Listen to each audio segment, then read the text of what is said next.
BJP बटेंगे तो कटेंगे, BSP से जुड़ेंगे तो आगे बढ़ेंगे, वे सुरक्षित भी रहेंगे। झारखंड और महाराष्ट्र के चुनाव के साथ साथ यूपी उपचुनाव में भी सियासी हलचल लगातार दम भर रही है। जिस तरीके से लगातार जुमलों की राजनीति हो रही है और एक दूसरे पार्टी पर आरोप प्रत्यारोप के साथ साथ तमाम पार्टियां अपने अपने हिसाब से राजनीतिक नारे भी दे रही हैं। और आज तो बीएसपी सुप्रीमो मायावती ने भी बीजेपी पर जमकर हमला बोला।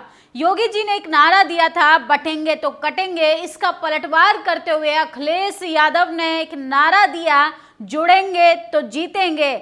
और होना क्या था, जिस तरीके से उत्तर प्रदेश के मुख्यमंत्री की जुबान फिसलती जा रही है उससे बेहद संख्या में बहुजन समाज नाराज है। जिसके बाद आज बीएसपी सुप्रीमो मायावती ने प्रेस कॉन्फ्रेंस करके ये साफ तौर पर लोगों को बता दिया है कि वो बीजेपी के साथ तो किसी भी कीमत पर गठबंधन में नहीं जाएंगी। वो अकेले उपचुनाव लड़ने की घोषणा कर चुकी हैं और उन्होंने एक नारा भी दिया जिसमें बीएसपी सुप्रीमो मायावती ने एक नारा दिया जिनमें उन्होंने कहा कि बीएसपी से जुड़ेंगे तो आगे बढ़ेंगे। तो सोचिए, उपचुनाव को लेकर सियासी राजनीति तेज होती जा रही है, लेकिन जो जरूरी मुद्दे हैं बीएसपी सुप्रीमो मायावती ने उन तमाम मुद्दों को गिनवाया है कि बीजेपी और तमाम अन्य पार्टियां जो हैं वो सिर्फ जुमलों की राजनीति करती हैं, वो सिर्फ नारे लगाने की राजनीति करती हैं, लेकिन जनता के तो जरूरी मुद्दे हैं बेरोजगारी, भ्रष्टाचार, शिक्षा, महिलाओं की सुरक्षा को लेकर भी गंभीर सवाल उठाया। इन तमाम जरूरी मुद्दों पर तमाम पार्टियां राजनीति तो करती हैं लेकिन गंभीरता से नहीं सोचती हैं। ऐसे में जीतू राजौरिया लिखते हैं, योगी बटेंगे तो कटेंगे, अखिलेश जुड़ेंगे तो जीतेंगे।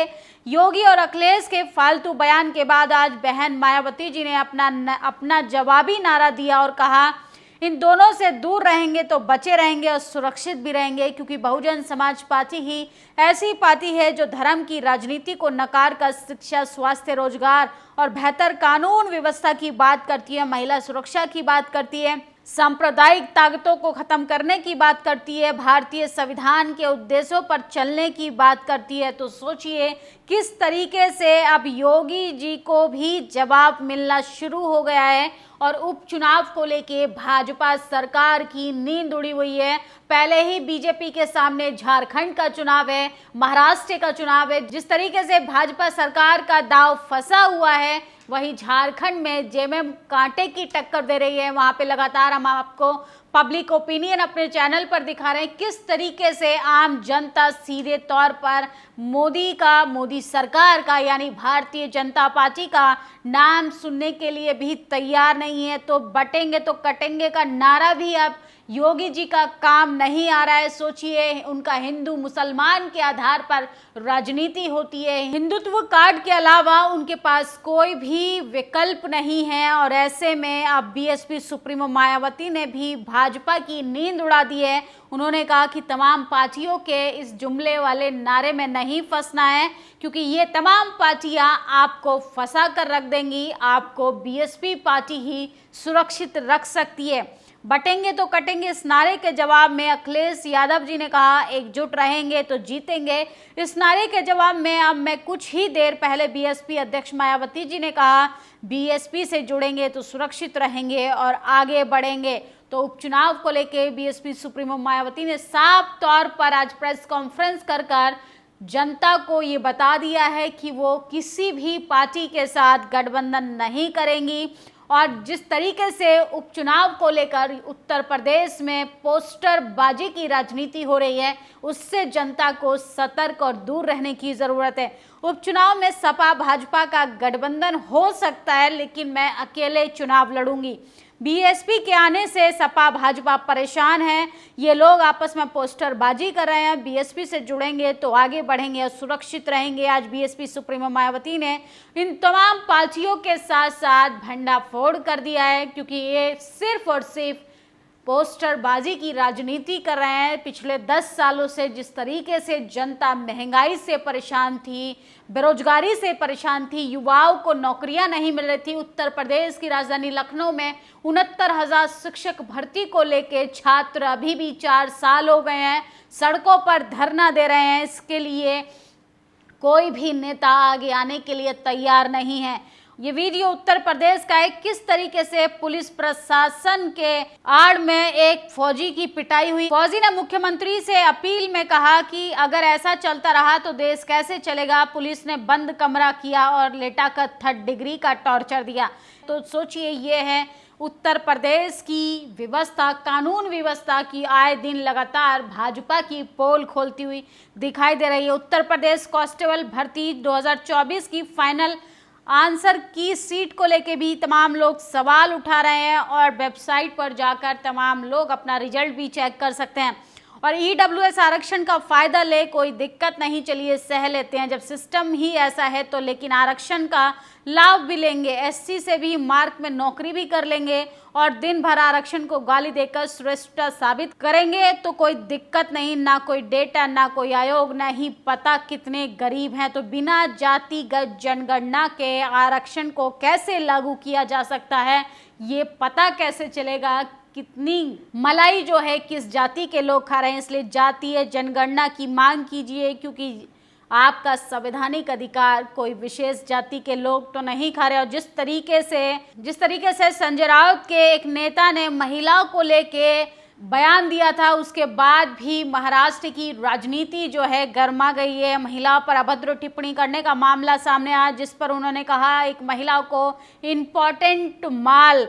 बस जुबानी में संजय राउत का कोई सानी नहीं, ये आदमी कभी नहीं सुधर सकता। पहले भी इसने कंगना को गाली दी थी, अब सम्मानित महिला के विरुद्ध इम्पोर्टेंट माल जैसे शब्द का बेशर्मी से जस्टिफाई करा। तमाम लोग जो हैं महिला सुरक्षा पर भी सवाल खड़ा कर रहे हैं। और हेमंत सोरेन का ये बयान सुनिए। ये लोग यहाँ के लोगों को, यहाँ के आदिवासियों को, यहाँ के मूलवासियों को बोका और बेवकूफ समझता है। मुख्यमंत्री लोग दूसरा राज्य का यहाँ घूम रहा है, ये लोग बोलता है आदिवासी का हितैषी है। आप सबको मालूम है झारखंड का बहुत बड़ा संख्या असम का चाय बागान में जाके बसा है और आज वहां के आदिवासी हमारे भाई, हमारे जात बिरादरी के लोग असम में जाकर के उनका क्या हालत है जाके पता कीजिए। वहां के मुख्यमंत्री ने उनका पहचान मिटा दिया, उनको आदिवासी का दर्जा नहीं मिला, उनकी पहचान, उनकी संस्कृति, उनकी सभ्यता सब खत्म और यहाँ आदिवासी के हितैषी बोलते हैं। तो सुना आपने किस तरीके से झारखंड के लाखों आदिवासी लोग जो हैं असम में जाकर काम करते हैं, मजदूरी करते हैं और असम के मुख्यमंत्री झारखंड में अपनी एक नई राजनीति कर रहे हैं, हिंदू मुसलमान करने की कोशिश कर रहे हैं। तो शायद उनको पता होना चाहिए कि आदिवासी जो है वो अपने लिए रोजगार के लिए अपने घरों को, अपने शहर को, अपने कस्बों को छोड़ता है, तो उनके लिए रोजगार की बात करना बेहद ज़्यादा ज़रूरी है। झारखंड के लाखों आदिवासी सदियों से असम चाय बागान में काम करते हैं, लेकिन वहाँ भाजपा सरकार ने उन सभी आदिवासियों को पहचान खत्म कर दिया, उनका अस्तित्व खतरे में है और यहाँ झारखंड में आकर लोगों को झूठ बोलते हैं। भाजपा का मतलब बड़का झूठा पार्टी। तो सोचिए, हेमंत सोरेन लगातार हमलावर हैं। और लखनऊ बीएसपी सुप्रीमो मायावती के बयान के बाद भाजपा के एक नेता ने प्रतिक्रिया दी है। हालांकि ये भाजपा का नेता पहले ही बीएसपी सुप्रीमो मायावती पर अभद्र टिप्पणी करने के लिए जाने जा चुके हैं। बयान पर भाजपा प्रवक्ता राकेश त्रिपाठी की प्रतिक्रिया आई है कि अपने स्थापना काल के बाद बीएसपी खराब दौरे में है। बसपा पहली बार उपचुनाव लड़ रही है, खोया हुआ वोट बैंक पाने के लिए ऐसा कर रही है। सपा बसपा दोनों ही जाति मजहब के समीकरण को गढ़ते हैं। बसपा की हर नीति फेल। राकेश त्रिपाठी। तो राकेश त्रिपाठी अब राजनीति तो ना ही समझाएं। बीएसपी सुप्रीमो मायावती पहले ही उत्तर प्रदेश की 4 बार मुख्यमंत्री के पद पर रहकर काम कर चुकी हैं और ये जग जाहिर है कि किस तरीके से भाजपा काल में कैसी रणनीति रही है, उत्तर प्रदेश की हालात की बात करें और बीएसपी सुप्रीमो मायावती ने किस तरीके से उत्तर प्रदेश की तस्वीरों को बदल दिया था, प्रशासन व्यवस्था को बदल दिया था, और महिला सुरक्षा पर बात की जाए तो वो महिलाओं के लिए स्वर्ण काल से कम नहीं था। महाराष्ट्र में चुनाव लड़े उत्तर प्रदेश के बाद महाराष्ट्र सियासी नूरे नजरिए में भारत का दूसरा सबसे महत्वपूर्ण राज्य है। 228 सीटों के लिए 7,995 उम्मीदवारों ने नामांकन दाखिल किया। 6 बड़े राजनीतिक दल मैदान में है। इतने सारे दल दूसरे किसी राज्य में नहीं, सभी दल महाराष्ट्र इसलिए जीतना चाहते हैं क्योंकि महाराष्ट्र में बहुत पैसा है। बम्बई देश की आर्थिक राजधानी है। महाराष्ट्र में जीडीपी लगभग 43 लाख करोड़ रुपए है। विधायक बनते ही उम्मीदवार का अरबपति बनना तय है। जो पार्टी सरकार बनाएगी वह सिर्फ महाराष्ट्र के पैसे से नहीं बल्कि पूरे देश में अपनी पार्टी की राजनीतिक गतिविधियां संचालित कर सकती है। नेता ठेकेदार अफसर सब बम्बई के बिल्डरों के पास होटल, बिजनेस, प्रॉपर्टी के धंधे में अपना पैसा इन्वेस्ट करते हैं। चुनाव लड़ रहे हैं सभी दल का एक ही मकसद है, महाराष्ट्र के खजाने को सबसे ज़्यादा लूटना। तो ये अनिल यादव ने ट्वीट किया है कि किस तरीके से लगातार जो हैं सब राजनीति में तो आते हैं, उसके बाद जनता के हालातों को भूल जाते हैं, शिक्षा जैसे मुद्दे को भूल जाते हैं। लखनऊ बीएसपी सुप्रीमो मायावती ने आज प्रेस कॉन्फ्रेंस कर कहा कि उपचुनाव में वो किसी के साथ गठबंधन नहीं करेंगी और एसटी, एससी, ओबीसी में बिना जातीय जनगणना के वर्गीकरण करने चले हैं। ये फूट डालो राज करो वाली नीति अपना रहे हैं। बिना जातिगत जनगणना के कैसे पता चलेगा जिस जाति की जितनी संख्या है उसका प्रतिनिधित्व इतना ही है। सरकार बंटवारा तो करना चाहती है लेकिन सिर्फ दलितों का। और ये है भारतीय जनता पार्टी के प्रत्याशी कुंदरगी। मुखिया जी का नारा बटेंगे तो कटेंगे का नारा गर्दा उड़ा दिए। हरियाणा क्या हारा हुआ, चुनाव जीता दिए। और सोचिए ठाकुर रामवीर सिंह भाजपा प्रत्याशी कुंदरगी विधानसभा उपचुनाव में चूंकि विधानसभा मुस्लिम आबादी का है तो इन्होंने जालीदार टोपी पहन ली। तो मुसलमानों को लुभाने के लिए ये ख्याल, ये गेटअप भी अपनाना बीजेपी को बखूबी आता है। और आम जनता में जब जाएंगे तो कैसे हिंदू मुसलमान की राजनीति करते हैं। जैसे जैसे मतदान की तारीख करीब आ रही है तो आदिवासी लोगों ने भाजपा के खिलाफ जो है कमर कस ली है। फिलहाल बड़ी खबर है कि बीएसपी पार्टी ने बीजेपी को लेके, तमाम अन्य पार्टियों को लेके बड़ी बात कही है कि ये लोग सिर्फ और सिर्फ बयानबाजी की राजनीति कर रहे हैं। इससे आपको बचने की ज़रूरत है। असल में बीएसपी पार्टी के रहते हुए ही आप लोग सुरक्षित हैं, आपके अधिकार सुरक्षित हैं। इसलिए जुमलों की राजनीति से बचने के साथ साथ आप अपने संवैधानिक मूल्यों की बात जरूर करते रहिए। अपनी प्रतिक्रिया जरूर दीजिए। शुक्रिया।